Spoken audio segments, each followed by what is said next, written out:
이 시간 강의 내용은요, 사진은 테마다라는 타이틀입니다. 이게 타이틀을 만들다 보니까 제가 다른 사람 책 이름을 카피한 것 같다라는 생각도 들고요. 이제는 테마단지 사진은 테마단지 하여튼 이런 책이 있었어요. 하여튼 이 사진은 테마다라는 타이틀로 이번 시간 강의를 해드리겠는데요. 사진은 테마다라는 건 무슨 뜻입니까? 이 주제를 하나 설정해가지고 자신의 표현하고자 하는 그런 이미지를 만들어내는 이런 작업을 말하는 거죠. 그러니까 뭐 이것도 찍고 저것도 찍고 사진을 처음에 배우실 때는 다양한 장르의 사진을 접해야 되는 게 당연한 얘기입니다. 뭐 인물 사진도 찍어보고 풍경 사진도 찍어보고 거리 스냅도 찍고 뭐 정물도 찍고 뭐 다양한 대상들 내가 어떤 쪽에 더 흥미가 있고 내가 어느 쪽에 더 재능이 있는지 잘 모르기 때문에 사진도 굉장히 분야가 다양하거든요. 무조건 카메라 들고 다닌다고 그래서 다 사진을 잘 찍는다라고 생각하시면 큰 착오입니다. 그러니까 무슨 얘기냐면 뭐 보석 사진도 있고 자동차 사진도 있고 패션 사진도 있고 조금 전에 얘기한 뭐 인물 사진도 있고 뭐 여러 가지 그 자기가 타겟으로 하는 그런 사진의 그런 대상들, 그러니까 피사체 소재가 있는데 사진을 좀 안다라고 그래서 그런 대부분의 그런 사진의 그런 대상들을 다 잘 찍을 수 있을 것이다 라고 생각하는 건, 그렇게 생각하는 사진 찍는 사람도 잘못이고 또 그렇게 생각하는 그 다른 사람들, 그러니까 사진을 하지 않는 사람들도 마찬가지라는 얘기예요. 이게 사진이라는 게 분야가 굉장히 많다는 얘기입니다. 카메라 들고 셔터만 누른다고 해서 다 사진은 아니라고 제가 뭐 모든 강의에서 기회 있을 때마다 말씀드렸듯이 이렇게 다양한 분야가 있어요. 사진을 배우실 때는 그런 다양한 대상들을 찍어보는 게 제일 좋은 방법입니다. 그러고 나서 다 섭렵해 보고 그 중에서도 나한테 맞는 그런 소재, 그런 대상이 있을 거 아니겠습니까? 그걸 선택해 주는 거죠. 선택해 주는 거예요. 그러니까 처음에는 뭐 여기저기 돌아다니면서 찍다 보면 전국도 돌아다닐 수도 있고 그러지만 일단 내가 사진을 통해서 어떤 형태의 작업을 할 것인가 하다못해 나의 개인적인 생활을 그냥 영상 일기로 일기 형태로 작업을 할 것인지 아니면 사진을 통해서 뭐 사회 현상이라든가 사회에서 일어나는 모든 부조리라든가 내가 본 느낌으로 그 사회를 고발한다는 식으로 표현할 것인지 뭐 내가 사랑하는 사람을 내가 사랑하는 뜻에서 어떻게 좀 더 사랑스럽게 표현을 하는데 사진을 쓸 것인지, 하여튼 뭐 이렇게 다양하게 내가 찍고자 하는 사진의 방향이 결정이 돼야 된다는 얘기입니다. 사진을 시작해서 몇십 년 해도 몇 년이 지난 상태에서도 똑같이 그냥 전국을 방랑하는 사람들이 있어요. 물론 그 자기가 찾고자 하는 대상들이 전국에 산재돼 있다라 그러면 막 예를 들어 산 사진을 찍는다 그러면은 다양한 지역의 산을 돌아다니는 게 당연한 거지만 그렇지 않은 상태에서 사진에서는 이렇게 전국을 돌아다닐 필요가 없다라는 얘기예요. 특정한 장소나 특정한 사람이나 뭐 이런 걸 하나 설정해서 찍어주면 된다라는 얘기죠. 이렇게 해야 그 다음 단계로 넘어가는 겁니다. 근데 대부분 그렇게 그 다음 단계로 넘어가는 경우가 좀 드물다라는 얘기인데, 이렇게 해서 자기가 이제 어느 정도 기초를 닦은 상태에서 그 다음 단계로 넘어가는 게 일단 주제를 설정해 주는 게 좋다. 근데 어떤 사람들은 뭐 주제주의에 갖고 매너리즘에 빠질 수가 있고 뭐 하는 이런 얘기들도 있지만 그 주제를 갖고 평생을 찍는 분들도 있어요. 뭐 우리가 많이 아는 우리나라 사진가 중에 뭐 배병우라는 사람은 소나무만 평생을 사진을 찍고 있지 않습니까? 뭐 뒤에 후반부에 오름이라고 제주도 오름도 작업을 했지만 그래도 배병우 하면 대표적인 게 소나무고, 그다음에 돌아가셨지만 최민식 선생 같은 경우는 인간 시리즈를 해갖고 서민들의 그런 이 얼굴, 이 모습들을 돌아가실 때까지 계속 추적 촬영했던 분이 있었고, 또 한국사진계의 기둥이라고 하는 이문식 선생 같은 경우는 돌아가시길 때까지 몸이 움직일 수 있을 때까지 매일 하루도 빠지지 않고 명동을 계속 카메라로 스케치해서 담아냈다는 얘기예요. 그래서 어떤 사람이 왜 선생님은 명동을 이렇게 하루도 빠지지 않고 찍느냐 그랬더니 한 시대를 살아가는 사진가로서 우리나라의 가장 번화가인 명동의 하루하루의 변화되는 모습을 기록하는 게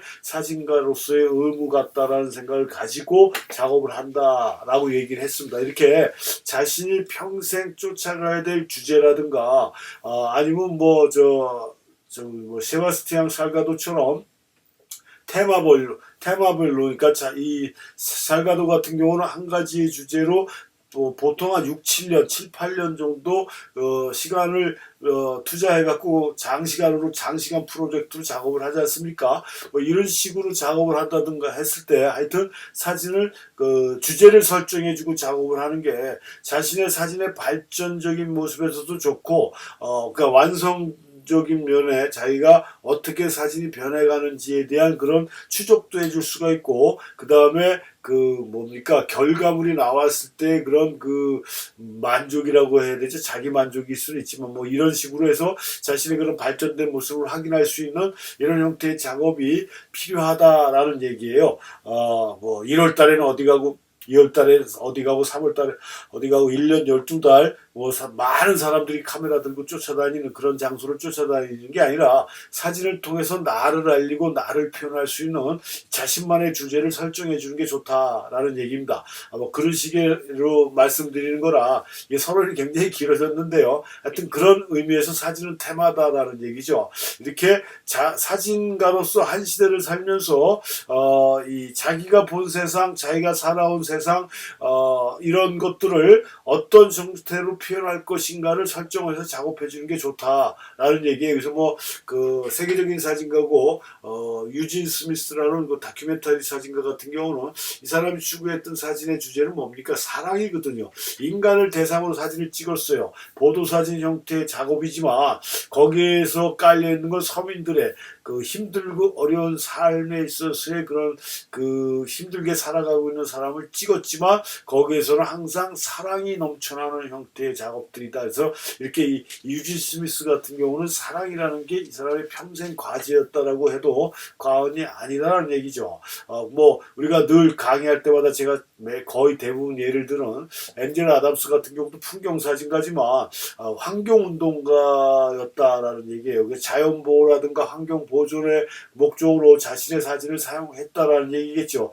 평생 작업했던 결과물이 그렇다는 얘기입니다. 이런 식으로 자신이 어느 정도 기본이 닦여졌다라고 그러면 자신만의 테마, 자신만의 주제를 설정해 주는 게 사진의 발전이나 사진의 다음 단계로 넘어갈 수 있는 과정이다라는 것을 말씀드리고 아까도 좀 계속 말씀드렸지만 세계적인 유명한 사진가들 지금 여기 쭉 나와 있습니다.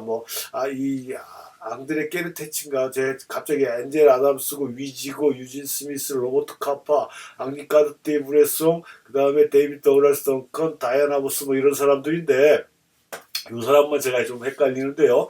이렇게 세계적으로 이름 있는 사진가들 다 평생을 다 죽은 사람들이지만 이 사람들도 평생을 자기가 사진가로서 평생의 타이틀을 걸고 작업을 했던 사진가들이라는 얘기예요.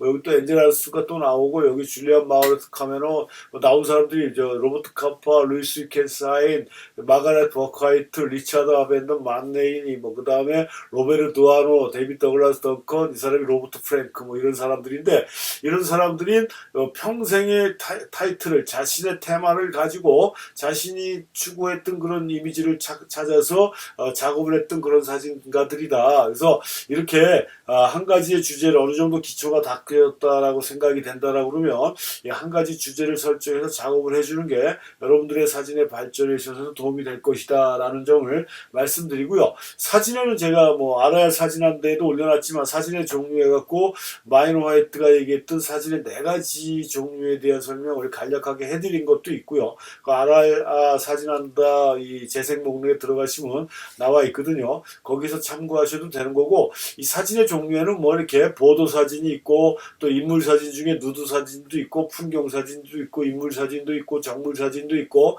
거리 스냅 사진도 있고 이렇게 아까도 얘기했지만 다양한 종류의 사진을 여기에서도 빠진 것도 있죠. 스포츠 사진도 일종의 될 수가 있는 거고 그 다음에 조류 사진이나 야생동물 사진이나 커머셜 사진 패션 사진 하여튼 사진의 종류는 상당히 많이 있습니다. 그 중에서 내가 가장 흥미가 있고 내가 관심 있는 사항을 선택해 줘야 된다는 얘기예요.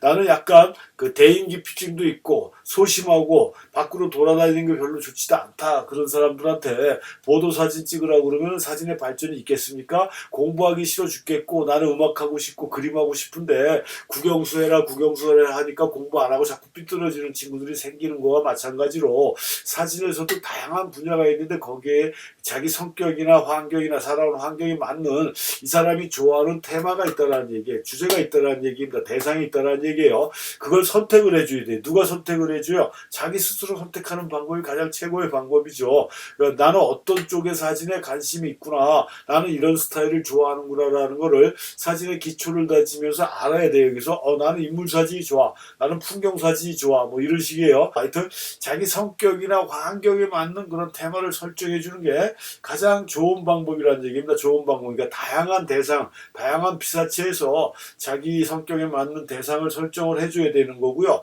그러니까 흥미나 관심 있는 거라고 제가 우연성이라는 강의 파트에서 설명을 해드렸는데, 그러니까 나한테 흥미를 주고 관심을 주고 재미를 느낄 수 있는 대상을 선정해 주는 게 자기 테마를 설정하는 첫 번째 단계다라고 이렇게 보시면 되고, 테마가 설정이 됐어요. 주제가 설정이 됐습니다. 뭐 인물 사진을 찍을 건지 풍경 사진을 찍을 건지에 따라 모든 게 설정이 됐으면 두 번째로 해줘야 되는 게 뭐라고 그랬습니까? 다른 강의에서 들으신 분들은 아실 거지만 뭐예요? 정보 수집이에요. 지식입니다. 그러니까 제가 다른 강의에서도 말씀드렸고 조금 전에도 시작할 때도 말씀드렸지만 사진의 완성도를 결정하는 첫 번째가 뭐라고 그랬습니까? 대상, 내가 찍고자 하는 대상에 대해서 얼마만큼 많이 알고 있느냐가 사진의 완성도를 좌우한다라고 그랬어요. 카메라가 좋은 게 아니라고 그랬습니다. 렌즈가 좋은 게 있어야 완성도가 높아지는 게 아니라고 그랬습니다. 내가 찍고자 하는 대상에 대해서 얼마만큼 많이 알고 파악되고 있느냐가 사진의 완성도를 결정짓는 최고의 조건이다라는 얘기예요. 그러니까 내가 테마가 설정이 되고 주제가 설정이 됐으면 그 대상에 대해서 알아야 되겠죠. 예를 들어 뭐 풍경사진이다. 그럼 풍경사진을 찍을 때 어느 지역을 설정했다. 그럼 그 지역에 대해서 우리가 알아야 된다는 얘기예요. 뭐 제주도다, 강원도다, 뭐 그중에서 설악산이다. 그러면 설악산에 대한 모든 걸 알아야 된다라고 그랬습니다. 제가 다른 강의에서도 말씀드렸지만 엔젤 아담스가 요세미트 밸리를 60년을 걸었다 할 정도의 얘기처럼 그렇게 많은 시간을 투자해서 알아야 돼요. 알기 위해서는 어디에 가면 다양한 자료도 찾아봐야 되겠죠. 뭐 서점에 가든 도서관에 가든 요즘은 또 스마트폰으로 검색할 수 있는 조건이 어마어마하게 좋아졌기 때문에 하여튼 최대한 뽑아낼 수 있는 자료는 다 뽑아내고 알아야 된다는 얘기고, 사람을 찍는다 그러면 사람에 대해서도 어느 정도 관심을 갖고 관찰을 하고 이렇게 분위기도 파악하고 해서 이런 형태로 우리가 대상에 대해서 정보나 이런 것들이 돼야 된다는 얘기예요. 그러니까 뭐 도서관을 가든지 조금 전에 얘기했지만 인터넷을 통해서 스마트폰으로 자료를 파악해 보든지 하여튼 수단과 방법은 아니더라도 하여튼 할 수 있는 방법을 최대한 동원해서 내가 찍고자 하는 대상에 대한 정보나 자료를 뽑아내야 된다는 얘기입니다. 정보나 자료를 뽑아낸 다음에는 그 다음에 어떻게 해주는 겁니까?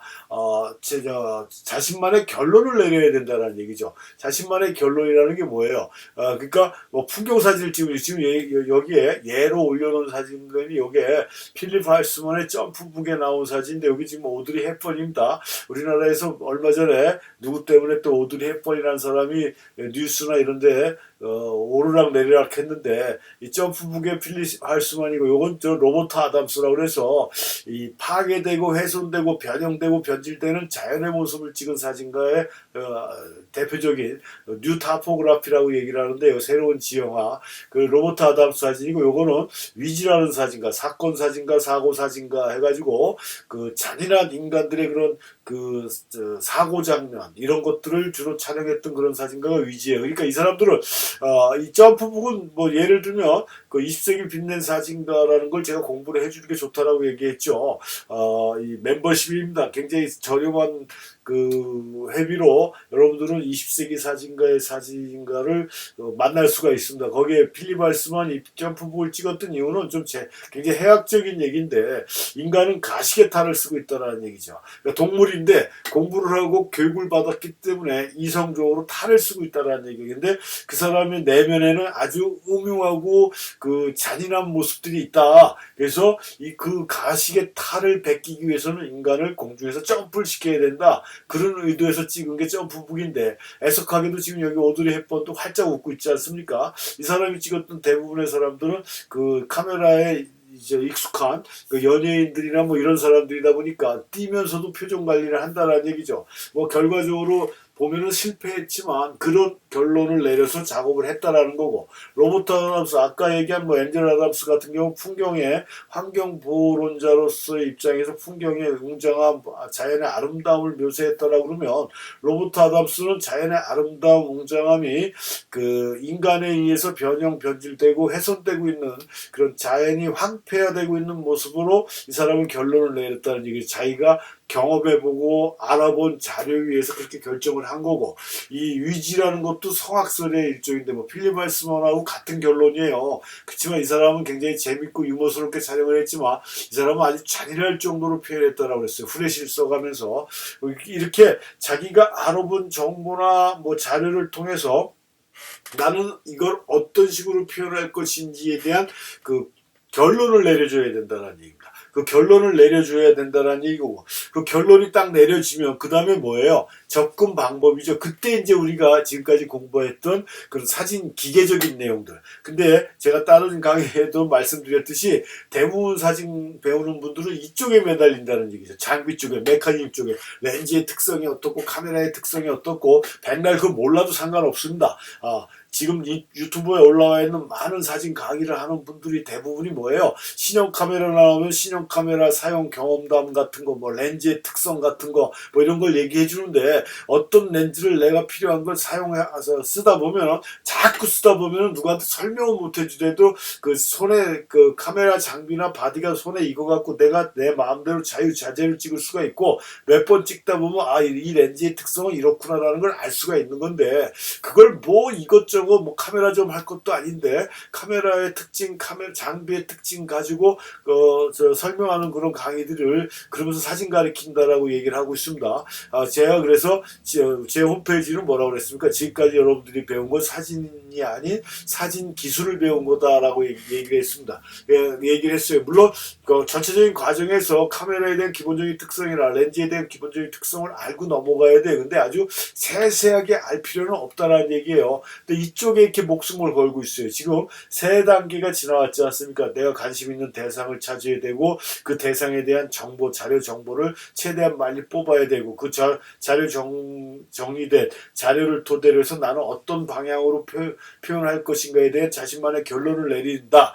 세 단계가 넘어져서 그럼 내가 내린 결론을 옳게 옮길 수 있는 장비에 대해서는 어느 정도 알아야 될 거 아닙니까? 화각을 넓게 해야 될지 좁게 해야 될지, 필름 카메라로 찍을지 디지털 카메라로 찍을지, 뭐 흑백으로 찍을지 컬러로 찍을지, 뭐 앵글은 로우 앵글로 해야 하는 게 좋을지 하이 앵글로 해야 되는 게 좋을지, 내가 결정한 표현 의도에 따라 맞는 장비의 선택과 사진의 포지션, 위치라든가 이런 것들을 다 준비가 돼야 된다는 얘기예요. 그런 준비, 그런 콘티가 다 만들어진 상태에서 그 다음에 해주는 게 뭐라고 그랬습니까? 기다림이라고 그랬어요. 기다림. 그래서 사진은 뭐라고 그랬어요? 기다림의 예술이라고 그랬습니다. 지금 멀리 보이는데 좀 작게 보이죠.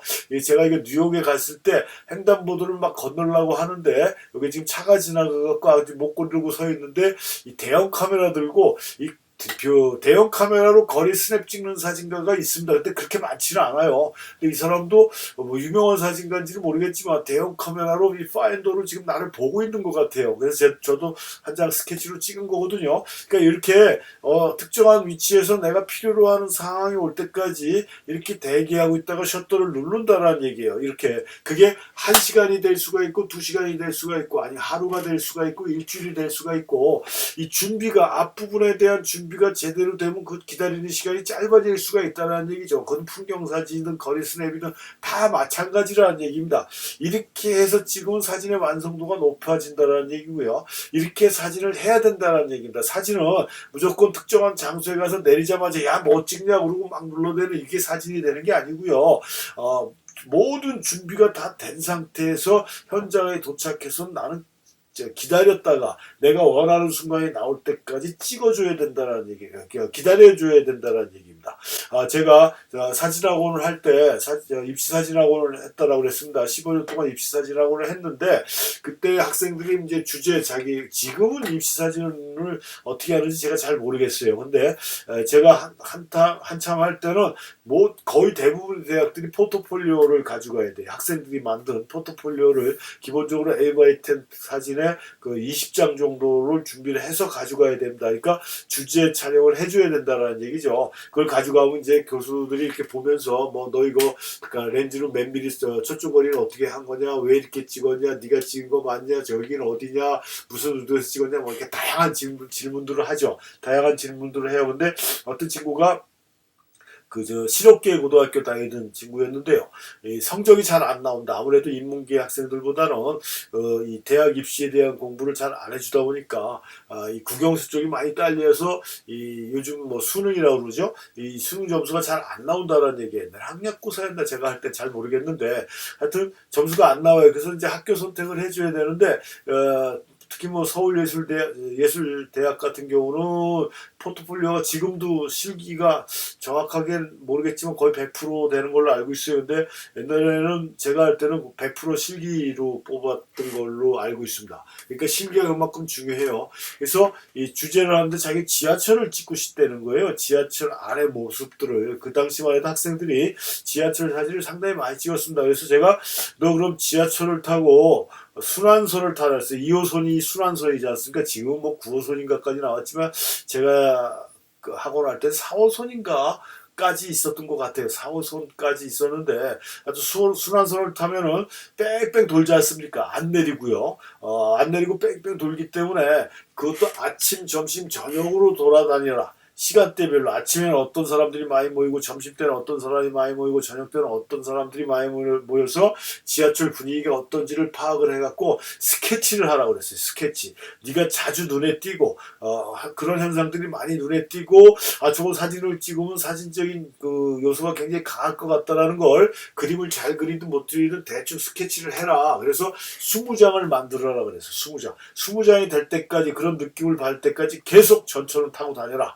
그렇게 했어요. 그랬더니 이 친구가 시키는 대로 고지고대로 했어요. 뭐 정확하게 지금 제가 기억은 안 나는데 한 몇 달을 그렇게 했던 것 같아요. 그래갖고 이제 감 잡았습니다. 20장 만들어내니까 만들었대요. 그래서 보니까 그림은 되게 못 그렸는데 대충 자기가 어떤 이미지가 있을 때 찍어야 되겠다라는 이 순서가 딱 만들어졌어요. 그럼 이제 카메라를 들고 진짜 지하철 안에 들어가서 네가 원했던 순간이 나오고 비슷한 모습이 나오면 찍어라 그랬어요. 그렇게 찍어갖고 포트폴리오가 아주 빵빵해졌죠. 빵빵해져서 대학을 세 군데나 붙었어요. 근데 나중에는 이 친구가 어디를 가야 될지를 나하고 또 다시 상담하는 이런 상황까지 생길 정도로 그렇게 된다는 얘기입니다. 그러니까 이런 준비가 철저한 모든 준비, 그다음에 자기가 찍고자 하는 공간에 대한 내용을 파악한 상태에서는 완성도는 당연히 좋아질 수뿐이 없다라는 얘기입니다.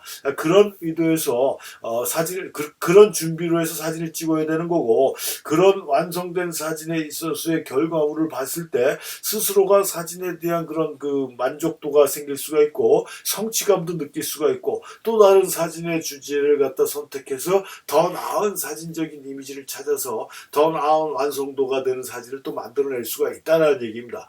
그런 의미에서 사진을 테마를 설정을 해서 작업을 해주시는 게 훨씬 더 좋다. 뭐 풍경도 찍었다, 거리 스냅도 찍었다, 뭐 정물도 찍었다 하는 건 사진을 배우는 단계에서 마무리하고 그 중에서 내가 좋아하는 대상을 찾아주는 게 그 다음 단계다라는 걸 다시 한번 강조해 드리고요.